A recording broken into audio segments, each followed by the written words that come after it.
festival, basically, can you just explain to us what is Figjam Festival and why is it different from all other festivals? Yeah, it was basically, it was pretty strange how it all came about, to be honest, because we, I think Nelson and I both wanted to do something a lot more music focused with when we ran for election last year. Yeah. And we really wanted to bring like the music scene back to campus and make it more pumping, and we just had a chat to a few different people, and they're like, yeah, we want to do that too, and then before we even knew it, we were planning a music festival. It was pretty good. It was basically because we all wanted something that was very student focused and something that wasn't full of tattoo trading heads who were popping pills and punching people. We wanted like student crowd, people you know, people you actually can bear to stand next to for 5 hours, I guess. What do you reckon? Yes, come on. Yeah. Cool. So it's just for students? Yeah. Cool.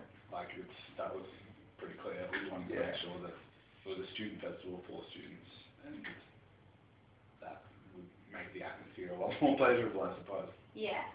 So can you run us through what the setup's going to be like on the day? Yeah, well, it was still pretty up in the air at the stage. But planning. there'll be multiple stages. So we've got 2 major stages, the main stage and another stage, separated in different areas, so they'll be playing different types of music. We're scheduling it so there aren't too many clashes with the big bands, and yeah, there'll be activities as well, and it's an 18+ event, so the whole area is licensed, so you can drink your heart. Which is always good. Yes, and there'll be a silent disco tent as well, so I'm not sure if you're familiar with that. Yeah. Throw on the headphones and you play different channels of music. Yeah. So there's even more music variety there, and what else have we got going? No, you pretty much nailed it.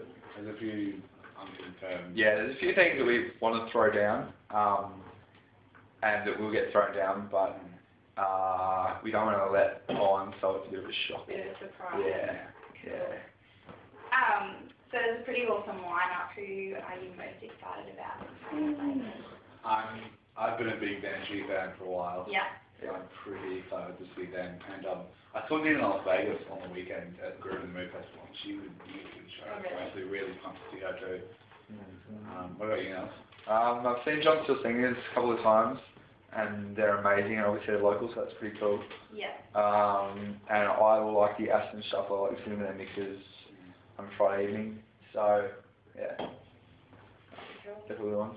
Yeah.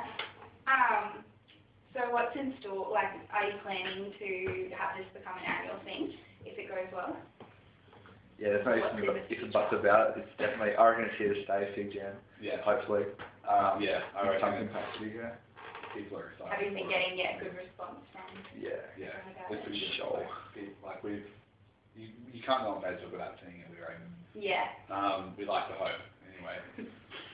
So, yeah, I think people are excited for it, and it's just, yeah, like you said, I don't think there's an option of not doing it this year. I think people are going to force us to do it. Yeah, I don't think we're going to have a choice either way. Will it be bigger and? Well, there's obviously room for growth, I guess, but at the end of the day, it's going to keep its core element of being Australia's big student music festival, hopefully. Was it the only student one? Did you get the idea from somewhere else? Or? No, well, we didn't get the idea from anywhere else. No, as far as I know, it's... Yeah, you've never heard of like just a student. No. There's not a big one at all, so... Yeah, and it's probably like the festival where Joe Blogs is the headliner. I guess he sort of grew out of like discussions of Splendor costing like $500,000. And it's sort of, although they do have a fantastic. To the guy who's already bought his Splendor ticket. Yeah, but for something like Splendor that started out at like $150, $200 for like an awesome weekend, and people like enjoyed it. Obviously a large student base, and now that it's got so big and it's so expensive. We sort of wanted to bring it back down with something again. Yeah, back to what Splendor was and why it was so revered and enjoyed. Yeah. And obviously it still is, but yeah, for a higher price.